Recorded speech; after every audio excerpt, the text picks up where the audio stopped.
Di sekolah, kita diajarkan cara menghitung angka. Kita belajar ekonomi, akuntansi, bahkan rumus yang sulit. Namun, saat dewasa, ketika uang benar-benar menentukan hidup, banyak orang justru kebingungan. Bukan karena kurang pintar, tetapi karena ada ilmu keuangan penting yang tidak pernah masuk ke ruang kelas. Dan biasanya ilmu-ilmu ini baru dipelajari saat seseorang terjun langsung ke dunia bisnis. Sebelum lanjut, pastiin kalian subscribe channel Uang Logi. Siapa tahu satu video ini bisa jadi solusi buat kondisi keuangan kalian sekarang.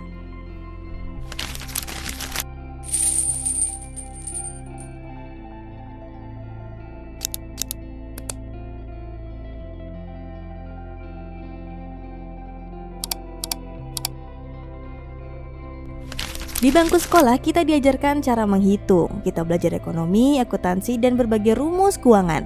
Namun anehnya ketika lulus dan mulai mencari uang sendiri, banyak orang justru kebingungan mengelola penghasilannya.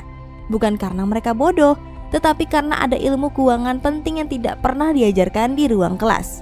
Semua baru terasa ketika seseorang mulai terjun ke dunia bisnis, terutama bisnis online. Saat itulah realita bekerja. Uang tidak datang karena nilai rapor, tetapi karena kemampuan menghadapi pasar. Ilmu pertama yang langsung ditemui adalah ilmu menjual. Di sekolah, tidak ada pelajaran tentang bagaimana meyakinkan orang, membaca kebutuhan pasar, atau menyampaikan nilai sebuah produk. Padahal, tanpa kemampuan menjual, bisnis tidak akan bergerak. Selling bukan soal memaksa orang membeli, melainkan memahami masalah mereka dan menawarkan solusi dengan cara yang tepat. Ilmu ini biasanya lahir dari pengalaman dan kegagalan, dan dari keberanian untuk mencoba. Setelah bisa menjual, tantangan berikutnya adalah negosiasi. Dalam dunia bisnis, tidak semua harga bersifat tetap dan tidak semua kesepakatan berjalan mulus. Negosiasi mengajarkan seseorang untuk berbicara dengan tenang, mendengar dengan cermat, dan mencari titik temu yang menguntungkan kedua belah pihak. Pebisnis yang mampu bernegosiasi dengan baik tidak hanya meningkatkan omset, tetapi juga membangun hubungan jangka panjang yang sehat. Seiring waktu, penghasilan mulai masuk, namun disitulah banyak orang terjebak. Uang datang, tetapi selalu habis. Di titik ini, ilmu mengelola keuangan menjadi penentu. Sekolah mengajarkan teori ekonomi, tetapi tidak mengajarkan cara mengatur uang sendiri. Mengelola keuangan berarti memahami arus kas, membedakan kebutuhan dan keinginan, serta memastikan bisnis tetap berjalan tanpa tekanan finansial. Tanpa manajemen keuangan yang baik, bisnis yang terlihat ramai bisa runtuh secara perlahan. Ketika pengelolaan keuangan mulai tertata, muncul kesadaran baru. Uang tidak cukup hanya disimpan. Disinilah ilmu investasi berperan. Investasi bukan sekedar menabung, tetapi mengembangkan nilai uang agar tidak tergerus waktu. Ilmu ini mengajarkan kesabaran, perhitungan risiko, dan pengambilan keputusan jangka panjang. Sekali lagi, ini bukan ilmu yang diajarkan di sekolah, tetapi sangat menentukan masa depan finansial seseorang. Dalam seluruh proses tersebut, satu keterampilan selalu hadir dan tidak bisa dihindari, yaitu komunikasi. Bisnis adalah interaksi manusia.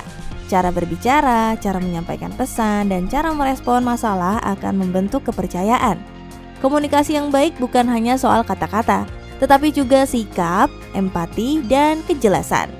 Tanpa komunikasi yang tepat, penjualan, negosiasi, dan kerjasama akan mudah gagal.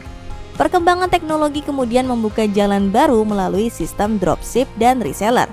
Model bisnis ini memungkinkan seseorang berjualan tanpa harus memiliki stok barang sendiri. Sekolah tidak pernah membahasnya, tetapi dunia nyata membuktikan bahwa banyak bisnis besar lahir dari sistem ini. Meski terlihat sederhana, dibutuhkan pemahaman tentang supplier, margin keuntungan, dan pelayanan agar bisnis tetap berkelanjutan.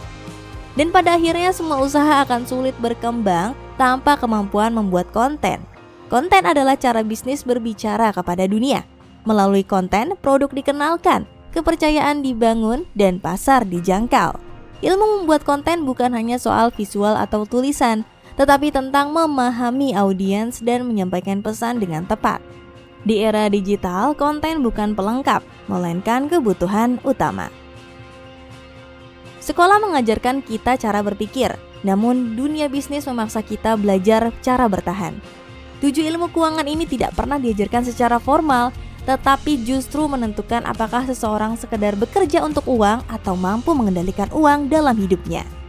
Pertanyaannya sekarang sederhana, apakah kita mau terus belajar hanya dari buku atau mulai belajar dari realita?